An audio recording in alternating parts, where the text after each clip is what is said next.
Do you remember the first time you saw a royal oak? Not in a shop window, not on a website, on someone's wrist, that octagonal bezel, those 8 exposed screws, that tapisserie dial, the way the pattern caught light differently every time the arm moved. So you walked into the boutique. They told you the watch wasn't available, that if you wanted one, you'd need to buy watches you didn't want first, just to prove you were serious. It cost years, a relationship, a purchase history at a boutique that had already decided whether you were worth their time before you walked through the door. That was the point. That was always the point. The Audemars Piguet Royal Oak was the most deliberately inaccessible watch in the world. Entry price, $30,000. Most references unavailable at any price unless a boutique manager had decided you earned it. Secondary market premiums of 40 to 50% above retail, not because Audemars Piguet couldn't make more of them, but because the entire architecture of the brand was built on the idea that most people could not have one. In May 2026, that changed. On Saturday, the 16th of May 2026, the design that Gerald Genta sketched overnight in 1972, the octagonal case, the 8 screws, the architecture that had sat behind a velvet rope for 54 years, was available for the first time at a Swatch boutique. Colourful, bioceramic, mechanical, around $250. And this is not the story of how Swatch got lucky. This is the story of how Audemars Piguet made it inevitable. 3 decisions, made over 7 years, by people who had never stood on a waitlist. Each one gave something away that the brand spent 5 decades building. By the time the royal pop arrived, there was nothing left to protect. In April 1972, a Swiss watch executive called Georges Gollet made a phone call. It was 4 p.m. The Basel Watch Fair opened the following morning. His brief to the designer on the other end was simple and probably impossible. Design a steel sports watch that had never been done before at a price higher than gold. Have the sketch ready by morning. The designer was Gerald Genta. What he produced that night was inspired by a deep-sea diver's brass helmet, octagonal bezel, 8 exposed hexagonal screws, a dial covered in a geometric crosshatch he called tapisserie, an integrated bracelet that grew directly from the case without a seam. Steel, not gold, not platinum. The kind of metal used for cutlery and kitchen sinks, priced higher than Patek Philippe's gold dress watches. At Basel the following morning, it made almost no impression. 3,300 Swiss francs for a stainless steel watch with exposed screws. More than 10 times the price of a Rolex Submariner. The first 1,000 pieces took more than a year to sell. Then, the right people started wearing it. Collectors, artists, people who had spent their careers being told what luxury looked like and had decided they weren't interested in being told. By the late 1970s, the Royal Oak had become the watch for people who needed no explanation from a stranger. Audemars Piguet spent the next 4 decades building on that, with a discipline most luxury brands never manage. Production was deliberately small, 40 to 50,000 watches a year across all references. Distribution pulled back to Audemars Piguet houses and Audemars Piguet boutiques only. No multi-brand dealers. You came to them. You earned your place.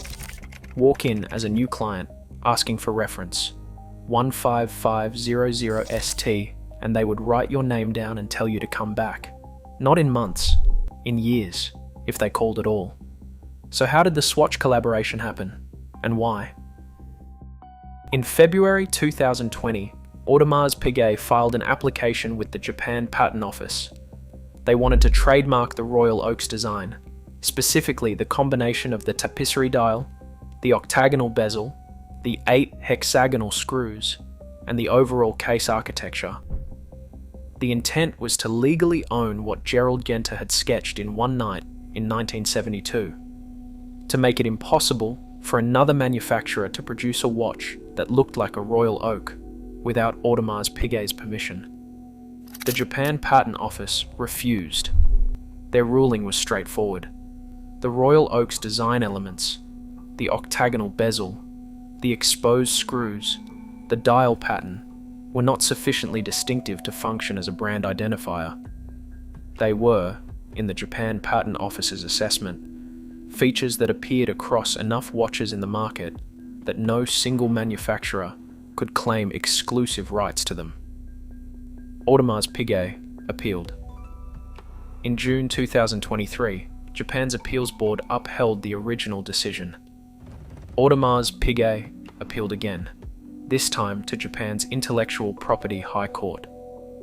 In March 2024, the High Court dismissed the case. 3 failures. The court's conclusion each time was the same. The Royal Oak's octagon is not legally yours. 3 months later, the same verdict arrived from the United States. In 2020, Audemars Piguet filed 2 trademark applications with the United States Patent and Trademark Office for the Royal Oak's design. In January 2024, the United States Patent and Trademark Office issued a final refusal.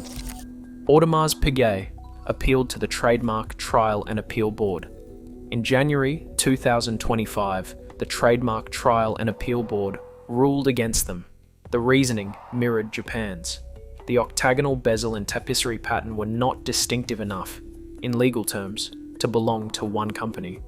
Audemars Piguet has several collections. The Code, the Jules Audemars Complications, the Royal Oak Concept. But the Royal Oak is not one model among many. It is the brand. More than 90% of Audemars Piguet's cultural weight, its secondary market premium, its positioning as a member of the so-called Holy Trinity alongside Patek Philippe and Vacheron Constantin, all of it flows from that octagonal case. And in January 2025, 2 courts on opposite sides of the world had ruled independently that no one owned it. In Le Brassus, the people who had spent decades building barriers between the Royal Oak and the world now had to consider a different problem. If the design could not be trademarked, other manufacturers could produce watches that shared its visual language without consequence. The flood of dupe Royal Oaks that already existed in grey market retail, from Tissot's PRX, which shares some of the Royal Oak's DNA, to the outright copies produced in lower markets, could not be stopped by Audemars Piguet's lawyers. The question was no longer how to protect the design. That fight was over. The question was what to do with an unprotectable icon. In January 2024, 14 days after Ilaria Resta officially became Chief Executive Officer of Audemars Piguet, a Swiss company called Swatch Group filed a trademark application in Switzerland for the name Royal Pop. It was filed in International Class 14 for watches and jewellery. 5 months later, Swatch filed the same trademark in the United States. On January 2nd, 2025, Audemars Piguet lost its final United States trademark appeal. These are the dates. They are not speculation. They are the public record. And what they show is that by the time Audemars Piguet received its final courtroom defeat in America, the name Royal Pop had been a registered United States trademark for 16 days. The collaboration had been in motion for nearly 2 years before anyone outside the 2 boardrooms knew it existed. To understand why Audemars Piguet signed this agreement, you have to understand what was about to happen to them without it. The Royal Oak's design was now, legally, available to copy. Not imitate. Copy. Any manufacturer with a CNC machine and a bioceramic supplier could now produce an octagonal bezel watch with 8 screws and a tapisserie dial and face no credible trademark challenge in 2 of the world's largest luxury markets. That market already existed. The grey zone of royal oak adjacent watches had been growing for years. With the trademark defeats confirmed, it would grow faster. Audemars Piguet's brand managers knew what was coming. When your icon is unprotectable, you can either watch others sell it, or you can sell it yourself. The Swatch collaboration was not a creative partnership, it was a preemptive strike.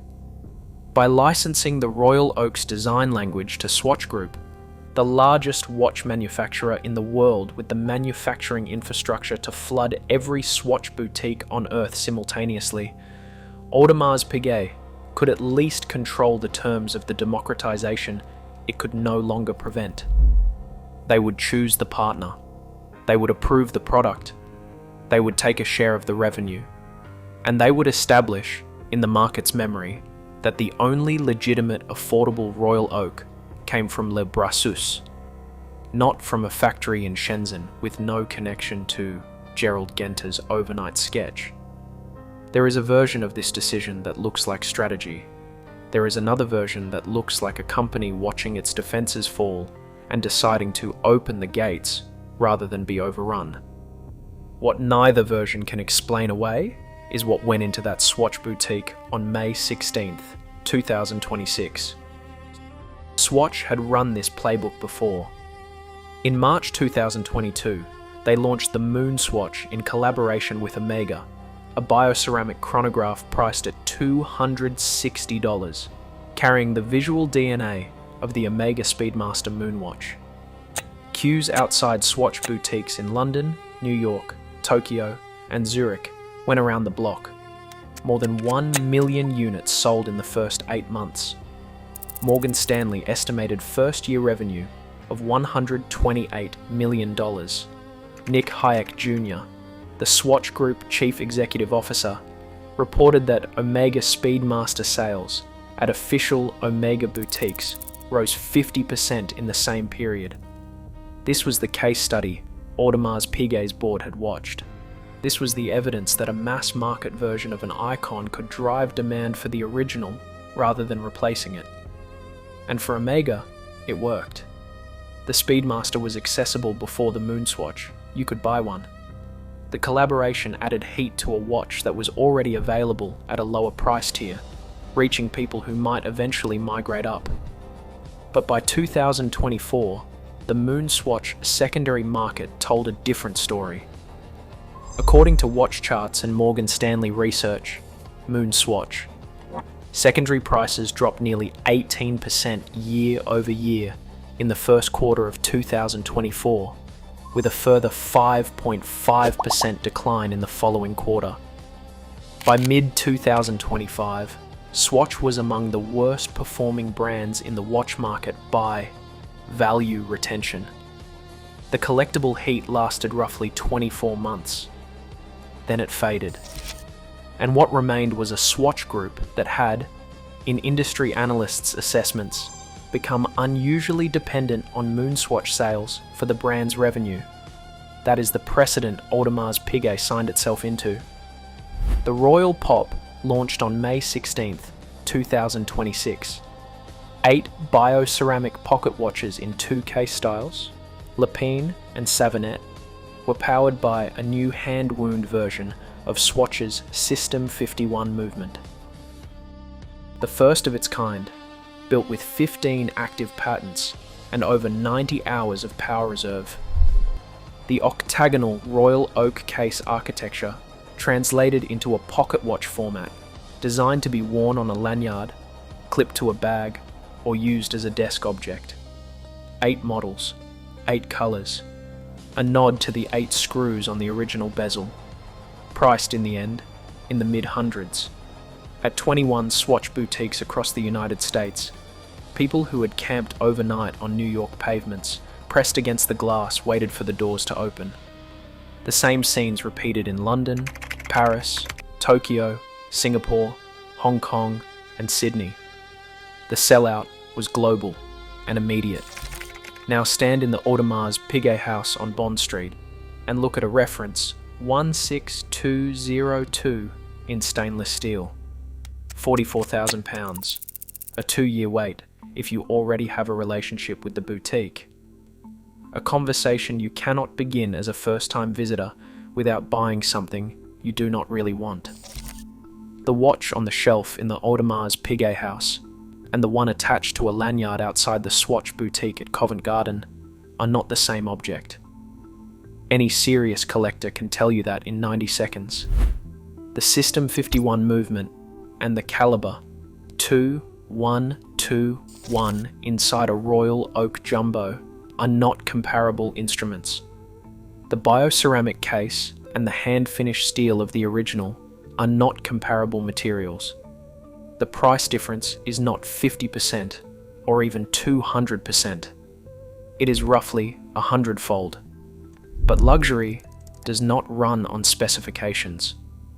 It runs on perception. For 54 years, the Royal Oak's octagon existed in one register, unattainable. The person who owned one had done something to own it, spent years and considerable money working up to it, or earned the money to buy it outright, or waited. Either way, ownership carried distance. That distance was the product, not the tapisserie, not the caliber 2121, the distance.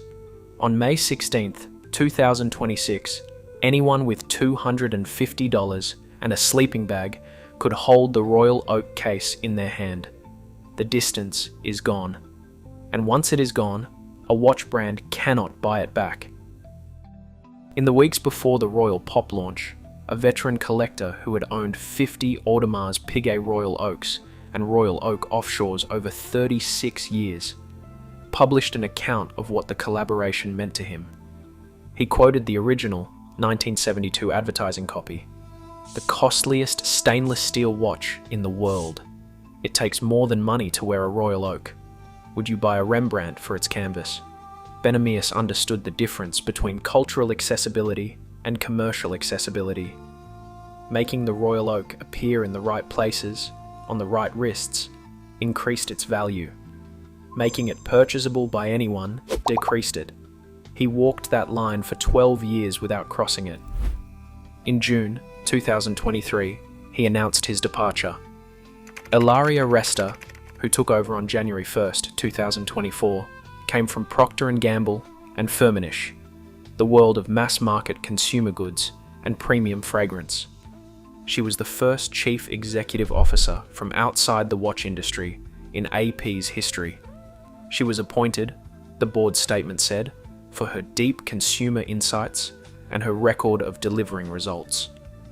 These are the phrases you use when your board has decided that the next chapter is about growth, not protection. The Royal Oak trademark defeats in Japan, and the United States arrived on Resta's watch. One before she formally began, one in the first weeks of her tenure.